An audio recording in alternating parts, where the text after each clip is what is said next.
The perfect time to take advantage of trades in your Dynasty League is between free agency and the NFL Draft, where we are right now. So we are going to bring you 6 Dynasty buys that you need to go acquire right now. And we're going to start with an absolute stud today, Ty. You're talking about Mr. Nico Collins, who is the wide receiver 8 right now. That feels like he's already way up there. So why is Nico Collins a buy? Just because I think we're slightly undervaluing him. Obviously, being a top 10 wide receiver, your price tag is going to be insanely high. But I just think there were some circumstances last year that are impacting his value right now. And we're kind of forgetting like how good Nico Collins can really be in fantasy football, right? Before his injury last year, he was the wide receiver 4 in points per game. And despite the injury, then on the year, he was 3rd in yards per route run. He was top 10 in route win rate, according to Fantasy Points data, in first downs per route run, in targets per route run, usage on a per game basis. Really, like any kind of metric you can look at to, again, look at the year as a whole for Nico Collins because of the time missed with his injury. The dude was a stud. He was a top 10 guy through and through. And like you said at the top, he's the wide receiver 8 on Keep Trade Cut. So he's really the first name out of the top 6 or 7 receivers, right? We're talking Jamar and Jefferson and Neighbors, CeeDee Lamb, Brian Thomas Jr., Amon-Ra St. Brown, Puka Nacua. Those are the top 6, 7 guys. But in my opinion, if you're trying to find a guy that can crack into that upper echelon, into that top 5, my opinion, it's Nico Collins, right? You just look at the situation around him from this offseason. Diggs is not returning. Likely not returning, I should say. He's still available, but I don't think he's going to go back to Houston. Tank Dell is likely out for all of 2025 with his leg injury. You've got a new offensive coordinator coming from the Rams and the Sean McVay system, and we've seen that work in other places when you see the branch go find a new team from the Sean McVay system. The only other major competition for Nico Collins is Christian Kirk, who's going to be in the slot. So again, not direct competition. Yes, it's another body in the room, but they're not going to be taking targets away from each other because they're going to be in 2 different places on the field. Had Nico not regressed last year due to his injury again and the regression of the entire Texans offense as a whole, I believe we would be talking about Nico Collins as a top 5 guy or just outside of the top 5 as a wide receiver 6, maybe even wide receiver 7. So to me, if you are looking for an alpha wide receiver for your fantasy team, the time to pay up is now, because I think this Houston offense can bounce back in a big way. Yeah, I mean, his 17-game pace last year, 100 receptions, 1,400 yards, double-digit touchdowns. So, like you said, if he doesn't get hurt, I agree. I think we're having a very different conversation, because it would be hard to look at those numbers if he kept it up over 17 games and go, we got to keep him out, of the top 7. And it really is packed at the top of the wide receiver board right now. Like you said, it's hard to make an argument against Chase, Jefferson, Neighbors, CeeDee, Brian Thomas Jr., Amon-Ra, and Puka, right? And I'll kind of dive in this little foreshadowing with my next player too, because just because he's correctly valued for wide receivers doesn't mean you shouldn't go get him, right? Because I think you're getting him, like you said, the cheapest of those wide receivers. Whereas for sure, Puka, Amon-Ra, you probably maybe make the case for Brian Thomas, maybe even CeeDee Lamb, maybe even Malik Neighbors. He has that same kind of upside. He was averaging 21 points per game before his injury. And like you said, he's it. He is the only guy. Christian Kirk's there. We like Christian Kirk, nice little player. But Nico Collins is it. Right? He is the deep threat. He is the guy that you go to in first down situations. He's the red zone threat. He is all of it. It is Nico Collins. So I really can't agree more with this pick of Nico Collins. I want to just say too, you're not going to get Nico Collins for cheap. I fully recognize that. Mm-hmm. I do not care how much you have to pay up. Maybe I need to take that back, because I'm not saying go out and trade all your draft capital for Nico Collins and stuff. But like, if you find yourself in a situation where you're giving up like a Josh Downs, 27 second rounder and a late first this year, mid first round, something like that, even early, what am I talking about? Do it. Like, again, the only player that you're not going to trade up, like, you're not going to give up the 101 for Nico Collins. Yeah. But like, if you're looking at like Ted McMillan or Nico Collins, I think you should go with Nico Collins. No, I would 100% agree. For reference, for the people, I actually in our Dynasty League just traded for Nico Collins about a month ago. I gave up JSN. This was before he was the only guy in Seattle. Yeah, before Jerry DK Jeudy got traded too. Yep. Jerry Jeudy in a 2027 second. I would still, with the trade, do it in a heartbeat. I'd trade more to go get Nico Collins because I agree with you. We're looking at a guy who, for the next 5 years, is probably going to have top 5, top 7 upside every single year on a yearly basis. And you can't replace that, in a lot of ways. So I would definitely agree. Before I get to the guy that I was kind of foreshadowing, Ty, did we're less than 300 followers from 3,000 subscribers? We're closing in. We've kind of closed that gap. We're up over 200 subs in the last couple of weeks. And so we want to make the push before the NFL draft to hit 3,000 subs. So we ask, if you want to hit that notification bell, hit that subscribe, help us out. When we do hit 3K, I think we're going to do a little bit of a giveaway, right? I mean, we haven't really discussed what we want to give away yet. I'm really pushing for Lucas's money since he's not on the pod today. Maybe, yes, all of it. Lucas is an extremely rich man. Like he doesn't want us to say it, but he is worth billions and billions of dollars. So we can definitely kind of throw his money your way. But yeah, just that's what he gets for finishing last among the fellas in our Dynasty League. Yes, 100%. Yeah, we trash Lucas in the comments, please. But yeah, make sure you hit that notification bell or subscribe button, notification bell. Give us a like, leave us a comment. Tell us what you think about Nico Collins. Like, is that a good one? I think it is. I hope it is because the next guy on our list is right behind Nico Collins. It's Drake London. And last season, Drake London had 100 receptions, 1,200 receiving yards, and 9+ touchdowns. Since 2020, these are all the players who have that stat line in a season. Devontae Adams has done it 3 times. Justin Jefferson's done it twice. Tyreek Hill's done it twice. Stephon Diggs has done it twice. CeeDee Lamb's done it twice. AJ Brown's done it twice. Amon-Ra's done it twice. Cooper Kupp did it, and Jamar Chase did it once. That's a pretty good list to be on. We're talking about guys who are perennial top 5 wide receivers at the position, right? We're talking about guys who are continuously finishing that high. Oh, and Mr. Drake London, who just did it last year, is only 23 years old. Drake London is the same age as Ladd McConkey. He is younger than every single person ahead of him right now on Keep Trade Cut, except for Malik Neighbors and Brian Thomas Jr. He is, he's younger than Puka Nacua, right? I'm just trying to put into context how young this guy is and what he just accomplished, because it's fantastic. It's amazing. And do I necessarily think, similar to Nico, that he should be ranked higher, that he should be the wide receiver 5 or 6? I don't know if I'm ready to make that argument. But what I am saying is he has the same upside. Is when I look at these guys, I see a massive tier here. So why not? Similar to Nico, similar to Drake London. They're the 2 guys at the bottom of the tier that I think have just as good enough upside as the rest of the guys. Why wouldn't I take advantage of that and buy a guy in the same tier who, and next year we could be looking at Drake London with Michael Penix Jr. and go, we should have had him at wide receiver 5. That would not surprise me with how talented he has been.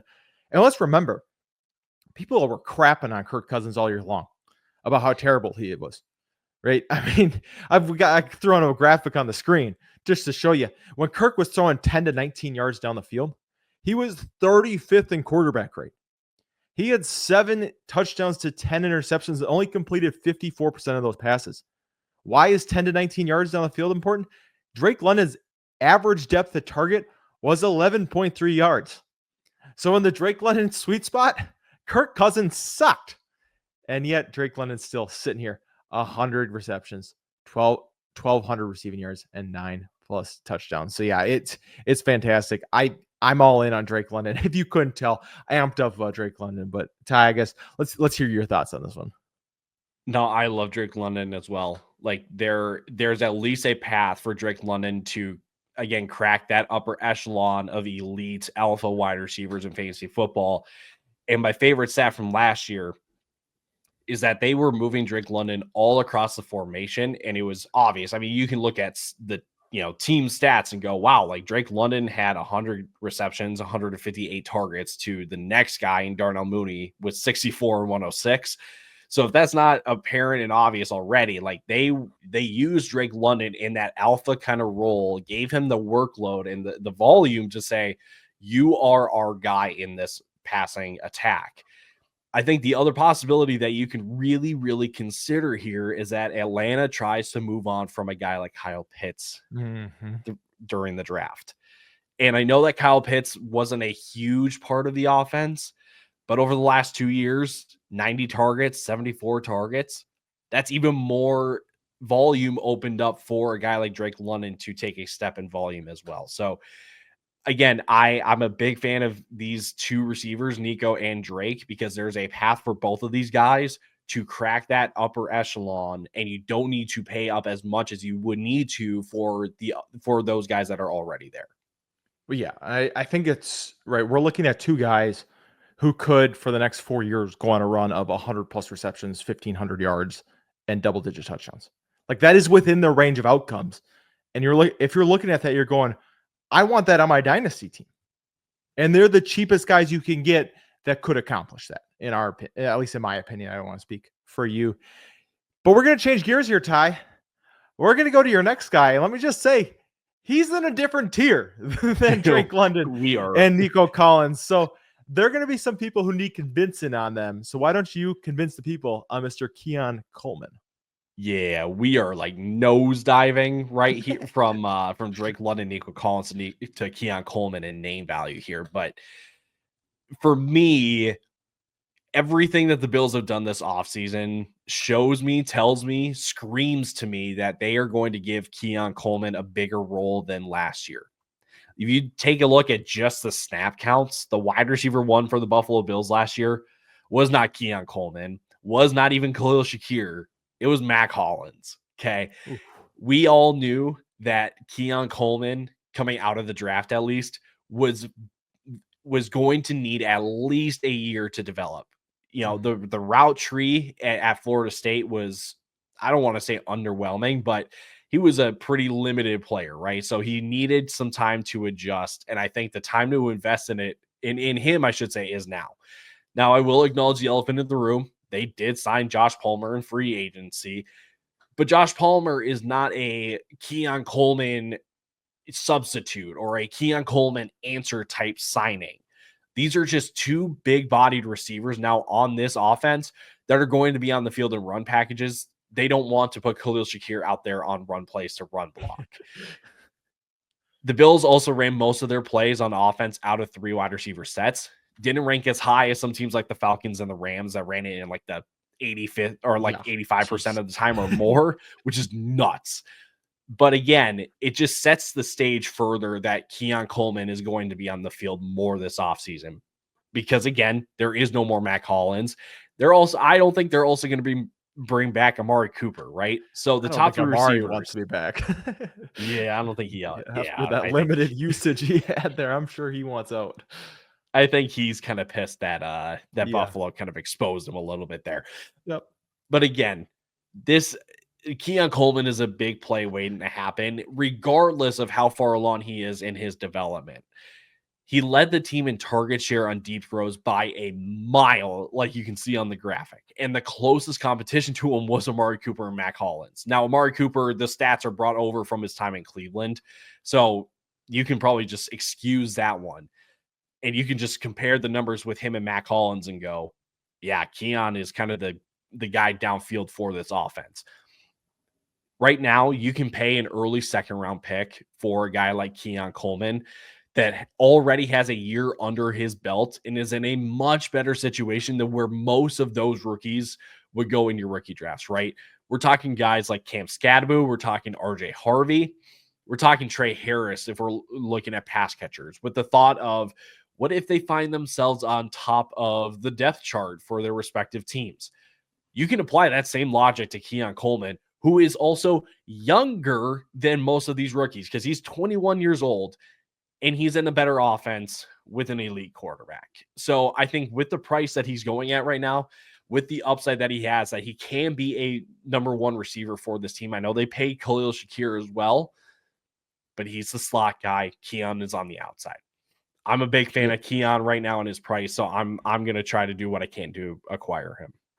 For sure. I looked it up because I was interested because you brought that up about him being younger. I'm going to read you all the wide receivers that are younger than Keon Coleman is right now in the current draft. This is a long list of guys who are younger. We go Isaiah Bond, Luther Burden, Matthew Golden. That's it. That is all the rookies that are younger than Keon Coleman right now. Everybody is like Travis Hunter, Elick Aomaner. I'm gonna butcher that. I gotta hear it on the broadcast more. I'm gonna screw it. Yep. Tet McMillan. They're within 2 months of him, but they are older than Keon Coleman is right now. It's just insane, like you said, how young this guy is. So when you're thinking about that, yeah, it's okay to give him a little bit of a pass. And when he came out of college, he was a former basketball player who really his route tree was, like you said, run down the field and jump over the person and catch the ball. And that was it. That was all he knew. He did it very well. Like there's a reason they had him do that, but it's going to take a little bit of time. As for, like you said, Josh Palmer, it's, you look at it and you go, they're going to be similar. So if Josh Palmer is the reason he doesn't succeed, then he wasn't going to succeed anyways. Right? You know what I mean? Like Josh Palmer is not a good enough player where if Keon Coleman takes another step, that he's going to hold Keon Coleman back.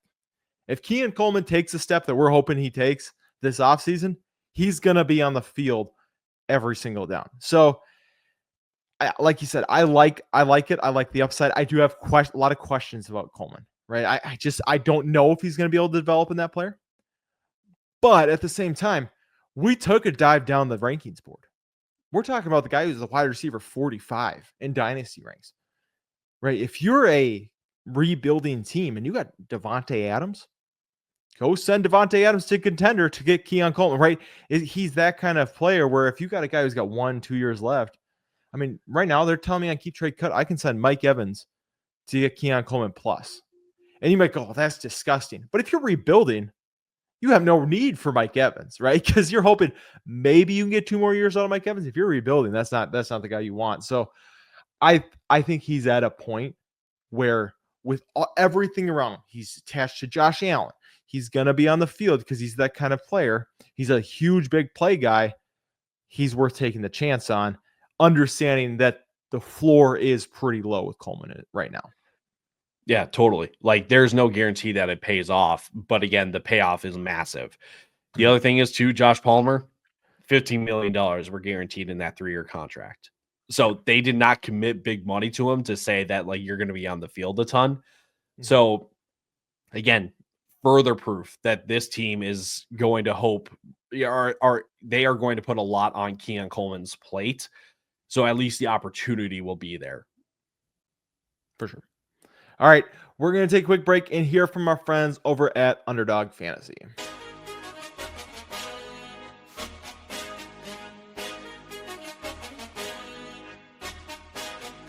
Today's podcast episode is brought to you by our friends over at Underdog Fantasy. Now, we love Underdog. It is the easiest place to play best ball formats, and they even have their own form of player props called Pick'em.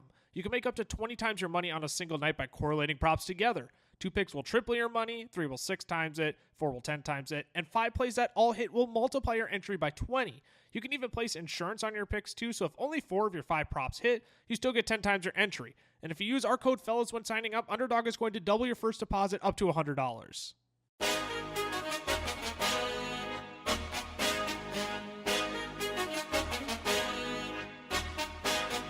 We are back. We're going to switch positions. This isn't a wide receiver dynasty buy episode. This is a dynasty buy in general. And we hit each of the other positions to end out this episode. So if you were watching before and you're like, I don't need wide receivers, I need everything else, we got you right here. And I'm going to start with Mr. TJ Hockenson. And to me in dynasty, he's on a tier by himself. Because he's not in the McBride, Bowers, Laporta, Warren tier, right? Because they're between 2 and 5 years younger than him. Right? Brock Bowers, similar to Keon Coleman, of like he's 21 in a couple months, just unbelievably young. But he's also not in the Kittle, Andrews, Kelsey, even Evan Ingram tier, because he's a full 2+ years younger than those guys. last season, I know it was, if you're looking at from just box score hunting, it wasn't great. But from week 12 on, that was the first time he played 60+% of his snaps. He was on a 68 reception, 111 target, 833 yard pace. He did not score a touchdown, so that's where the real bummer is. That's why if you look at his points per game, it's only at like 8.9. But if you compare that to what Sam Laporta had last year, who's currently the tight end 3 in Dynasty, Sam Laporta had 60 catches, 726 yards, and 7 touchdowns. Hockenson playing 60 to 70% of snaps. He never played over 75% of snaps one time in the regular season. Would have had a better 17-game pace than what Laporta put out last year. Now, in the 2 seasons prior, under KOC, I understand Kirk Cousins was there playing pretty well. He only played 2 total games under 75% of snaps. So what we saw this last season of Hockenson playing, that was strictly injury related. This next season, I fully expect to see him back at full health, right? And that's very common, especially for guys coming off ACL tears in the middle of the season. And as they were building for the playoffs, obviously the playoff run didn't work. You don't need to remind us. We remember that it didn't work. But we are talking about the guy who finished as the tight end 4 and tight end 2 in the 2 previous seasons, 2022, 2023. And if you're going, well, that was Kirk Cousins. Kirk Cousins like tight ends. Well, I mean, it didn't really work out for Kyle Pitts last year. And JJ McCarthy's also shown, hey, I'm a fan in college of tight ends. Colston Loveland, most receiving yards he had in a season was in 2023 with JJ McCarthy. So he's coming back into a mix where KOC is going to want to use him, especially if Jordan Addison's out the first couple of weeks, with a suspension for getting arrested or pulled over last year. I don't know if he was arrested, whatever you want to call it, for his mishap, we'll just say. And, when you look at rookie quarterbacks, we always say they look for the big guys in the tight ends. They look for easy completions. They look for big targets. TJ Hockenson is going to be that. I think he's in for a bounce back year. And I think he's got 3, 4, 5, 6 years ahead of him as well. Let's not forget, he signed a big extension before the injury. Should I say? Yeah, it was before the injury. Sorry, I don't know why I questioned that. It was definitely before the injury. Yep. 0 touchdowns last year, needs to be talked about more often, right? Obviously, it didn't help that he came back in the middle of the season, but you have to think that the touchdowns are going to bounce back. Mm-hmm. And we know in this Kevin O'Connell offense, he likes to use the tight end as kind of the safety blanket underneath guy. That's not to say that receivers aren't used in that way on, in certain packages and stuff. But TJ Hockenson was brought in to be kind of the safety valve for these quarterbacks. For Kirk Cousins, unfortunately, Sam Darnold didn't really get the opportunity to play a whole lot with TJ Hockenson. But he still he still looked at Josh Oliver and Johnny Munt in that same way, because that's what Kevin O'Connell wants his tight ends to be. So this is definitely a volume type dynasty, I even should say fantasy football type option for you, with the bounce back of touchdowns. Like, again, like TJ Hockenson, like if you're in need of a tight end or you feel like you need to do something with your tight ends because you can't get up into that, top 3, top 4 tight end range, TJ Hockenson is the guy that you need to target. Definitely. And if you're worried, but the touchdowns were down, I just don't know if you're going to trust it. His most touchdowns in a season, 6. He had 5 and 6 in 2023 and 2022. And he had 4. He finished tight end 4 and tight end 2. If all of a sudden he sparks up this season, now I'm not saying he's George Kittle, but in like a way George Kittle did a couple of years ago with Brock Purdy, and we see 10, 11, even 8 or 9 touchdowns, we're talking about a guy who's going to probably be in that tight end 2 to 4 range once again, that you can get at what would be the cheapest you've been able to acquire TJ Hockenson in a very long time. Ty, you're going to talk about a guy that we talked about a little, not too long ago, not too in recent history. We talked about him as an undervalued player, but now you want to put the stamp of approval here, right? You want to say, nah, he's not just undervalued. You need to go acquire him right now. Yeah, Chuba Hubbard. Chuba Hubbard.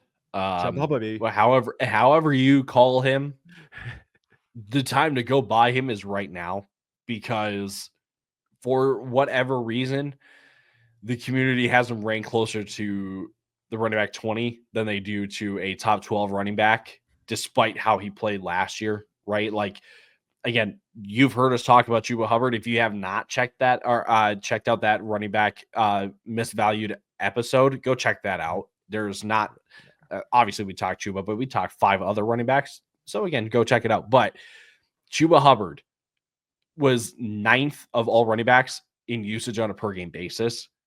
He was 4th in inside the 5. Was it carry rate? Is that what you said? Yep. Carry rate? Or yep. The dude was not immune to explosive runs. Like, they generated explosive runs in this Carolina offense. Running back 13 points per game on the year. I don't understand why we are so concerned about Chuba Hubbard. If it's that there's the Jonathan Brooks aspect of this, the dude is going to miss this upcoming year or most of it. And when he comes back, I don't think Carolina would have a reason to try to rush him back on the field. Yes, they went out and signed Rico Dowdle, but for how little they signed Rico Dowdle for and for how much they extended Chuba Hubbard, as a reminder, 8th highest paid running back in terms of guaranteed money. Like, I sure Rico Dowdle is going to be a change of pace or the guy that can give Chuba Hubbard a breather, but money talks, man. And with how Chuba performed last year in this offense, that everyone, I shouldn't say everyone, I don't want to generalize that, but for us, at least over here, we're expecting this Carolina offense to kind of build upon what they were doing at the end of last year. Like, I don't understand what we're missing here with Chuba Hubbard to rank him again closer to 20 than to top 12, where he was performing at last year, with the opportunity to not only repeat it, but to maybe even better it if Carolina can take that step forward on offense. Yeah, and I want to remind you too, because I know like Miles Sanders, everyone was like, money didn't talk with Miles Sanders in Carolina. Well, he was signed by a former regime, new regime comes in. They chose Chuba. They chose him at the end of last year, right? It wasn't like, oh, we chose him. And then no, they saw what he did, chose him, put the stamp of approval, and then spent only $3.5 million at the running back position, knowing, like you said, Jonathan Brooks is going to be out for the full season. He's a guy that you can tell they feel comfortable just giving the ball to over and over and over again. Rico Dowdle is a guy who kind of plays similar to Chuba, really. I mean, right? He's not going to be anything super special that Chuba can't do. So Chuba's going to be the main guy. He's going to be the lead back. He's going to be the guy that you give the ball to. So I really couldn't agree more. Obviously, I talked about it in that last episode. But yeah, you should take that, what we talked about there, what we're talking about now, and be okay. I need a running back right now. Maybe if you're in the same position as me, I've sent out a couple trades for Chuba because I got Christian McCaffrey. I'm trying to compete right now, and I want Christian McCaffrey to do well. But at the same time, can I trust Christian McCaffrey at 29 years old with double Achilles tendonitis to stay healthy? Probably not my best bet if I'm trying to make a deep run. Chuba's a guy you can go get, and like we said, super flex leagues, you throw out a late 2027 first, mid 20, it's so far in the future. Some of these wide receivers around him, definitely a guy that I would go acquire. Alrighty, and then our last guy, Ty, we're gonna go to the quarterback position. Lucas talked about him earlier in the offseason, and honestly, one of the reasons I want to talk to him about Dak Prescott here, is because secretly I wanted to talk about CeeDee Lamb too. But I just felt like he was too high up on our board, and I just kind of stayed away. So I went with Drake London. I like both, but I think we saw the Cowboys kind of regress a little bit last year. I understand Brian Schottenheimer gets brought in. You're like, that's disgusting. I want nothing to do with it. But at the same time, we're talking about Dak Prescott, who's finished as a top 7 quarterback in 4 of the 7 years where he's completed at least 12 games. Top 12 quarterback in 5 of the 7, top 15 in 6 of the 7. He has been a staple in fantasy lineups as long as he's healthy. And he's only 31 years old. We act like Dak Prescott's this old man now, right? He's in the Kirk Cousins range. He's 4 years younger than Kirk. He's only 2 years older than Patrick Mahomes.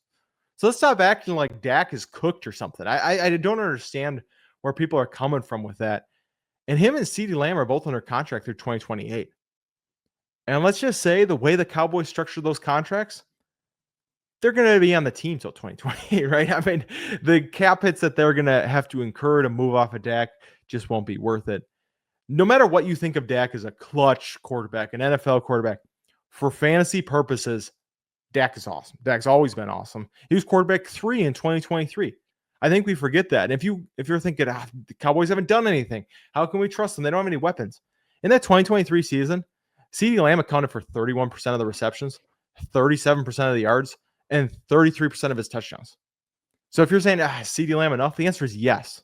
Because you look at that 2023 team, his weapons were CeeDee, Jake Ferguson, Brandon Cooks, Michael Gallup.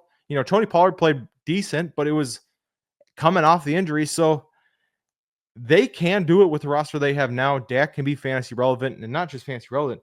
He can be very good for fantasy, and he is just getting absolutely just pushed down draft boards, and I really don't understand it. So yeah, I'd go get Dak Prescott for sure. Yeah, we're talking about the odd year assassin, really. I mean, 2021, the QB 8. In 2022, the QB 18 in just 12 games. In 2023, like you said, the QB 3. Last year in 8 games, QB 31. So you can follow the pattern there and say, well, it's 2025, so Dak Prescott should bounce back. That's good analysis right there. Thank you. That's why they pay me the big bucks. Yes. But again, with Dak Prescott, the guy's only 31 years old, right? So he's kind of in that TJ Hockenson type of range where it's like, great point. Thank you. Like you can't put him higher because of the younger guys. You can't drop him too low because he's not that old. But the dude is still going to produce for at least another minimum of 3 years, unless like the arm literally like falls off of the guy, right? Like this offense is still structured to go through the passing game with Dak Prescott and CeeDee Lamb. Now, obviously the draft will tell a ton about, what direction they want to go with this offense, just because your starting running backs at this moment are Javonte Williams and Miles Sanders. And outside of CeeDee Lamb, you're going to be throwing to Jalen Tolbert and Jonathan Bingo, which, look, I like me some Jonathan Bingo. Nice little player.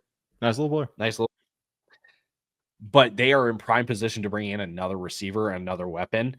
So I really don't know how Dak's situation doesn't improve coming out of the draft unless Dallas decides to completely neglect the offense as a whole and don't take a single offensive player, right? Mm-hmm. So like you said, Dak Prescott, you may not like Dak Prescott. Like you may not like the Dallas Cowboys, but when it comes to fantasy, you're just looking at like who's going to give me the most production at a reasonable cost.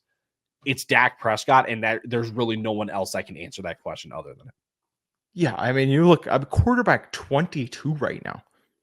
He is essentially free in most, even if your league is higher on Dak, very few people are going to view him as anything close to a quarterback 1.